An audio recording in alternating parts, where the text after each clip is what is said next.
বাংলাদেশের স্বল্পোন্নত দেশের এলডিসি মর্যাদা থেকে উত্তরণের প্রস্তুতি যাচাইয়ে জাতিসংঘ এক স্বাধীন মূল্যায়ন পরিচালনা করতে যাচ্ছে। জাতিসংঘের আন্ডার সেক্রেটারি জেনারেল রেবাব ফাতেমা জানিয়েছে, বাংলাদেশের অন্তর্বর্তীকালীন সরকারের অনুরোধে আগামী 1 মাসের মধ্যে এই মূল্যায়ন শুরু হবে এবং জানুয়ারির মাঝামাঝি সময়ে তা শেষ হবে।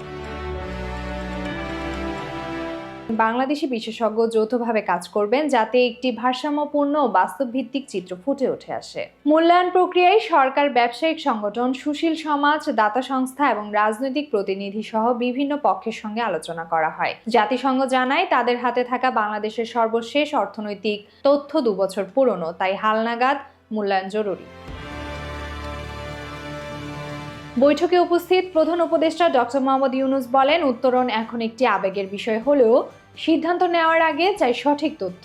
তিনি বাংলাদেশের ওষুধ শিল্প নিয়ে উদ্বেগ প্রকাশ করেন, কারণ এলডিসি সুবিধা হারালে এই খাতে চাপ পড়তে পারে।